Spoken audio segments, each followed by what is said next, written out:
Over these 10 plus years, I've had the privilege to get to know Paul Cheng as not only an incredibly gifted attorney, but more importantly, Paul is a man of honor, a man of dignity, integrity, and compassion and excellence. And that has brought a lot of value to our chamber. You know, my passion really is the law firm. That's really what I'm focused on. I feel fortunate that we've grown enough at our firm that we could be able to take on difficult cases that I think really challenge and change the Asian American community to allow them to really invest themselves in America. I think people who really care about helping people and seeking social justice and seeking justice within the legal systems naturally gravitate to the law. I think Paul is one of those people who brings a genuine care and talent to his practice. If you live in this country, you need to live and abide by its rules. But when there are opportunities that you see that are unfair, you need to speak up. We are all equal. And that's the reason why 10 to 15% of our cases that I take on, I encourage my staff to take on, are meant to litigate so that employers and businesses can get compliant with the law. And we can effectuate change in America because we're all here in America. Most people look for attorneys when they're in trouble. When you're in trouble, you need someone that you could trust, someone that you could really say, hey, look, you know, I'm in dire need of your help. So this person has to be someone that you could absolutely put your life on. And this person is Paul.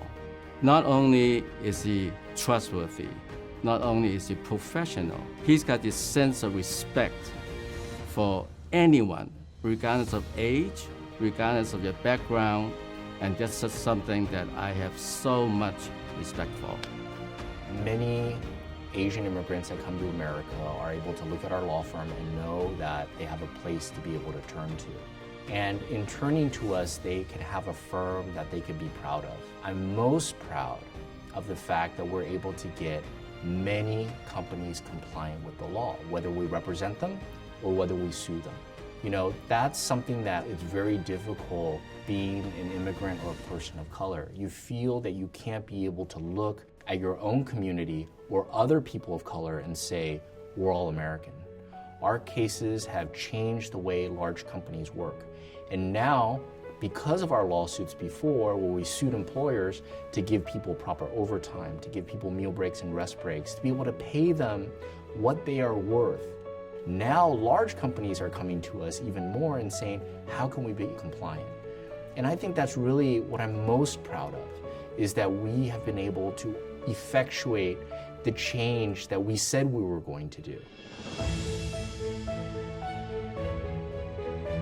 When we look for an attorney, we certainly look for experience, qualifications, and integrity. But there's something else that Paul has. He gives countless hours to so many people, and he just does over and above when he gives back to the communities and to the people that he knows.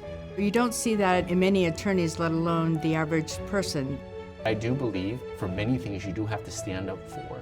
You have to come out of your comfort zone, and you have to be able to say, I don't believe it was right.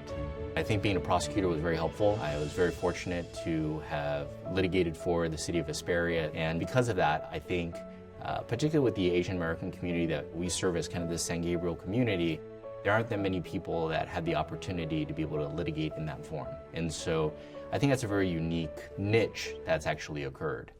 And another thing is that because we've grown so fast, I think what we're able to bring is different views on a case where I think most attorneys are kind of looking for that ideal client. I don't mind taking on a client that's tough. I don't mind taking on a client that doesn't have the best case. That's just something that our firm has always done. I see Paul as not just as a person that is a great lawyer and someone that has integrity and everything, but also someone that works hard and is able to put in the work himself. I wake up every day at 5 a.m. I get to the office around 7:30 till about 7:30, 8, 9 o'clock at night, and then I go home.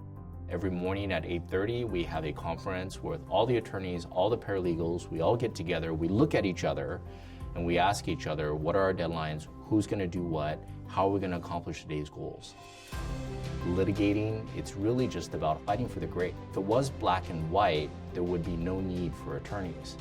So it's incumbent upon us when we actually accept a case to realize that negativity and that energy that we're going to be accepting, that's going to cause a lot of not only tension emotionally and internally, but it causes a lot of hard work because grayness requires you to work.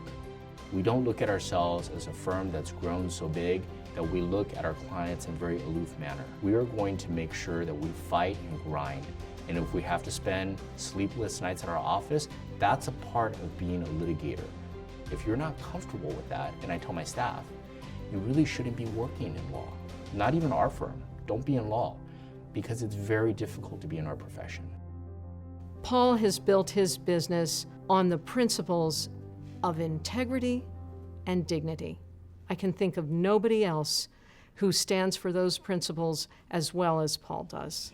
It's getting to a point at our firms, we're kind of at a crossroads where we're continually growing. We're not a one-man, two-man firm. We're fairly large for the area that we support. I definitely think we have to start branching out to different cities, different counties, Orange County, San Bernardino County, and then to effectuate, obviously, foreign branch offices.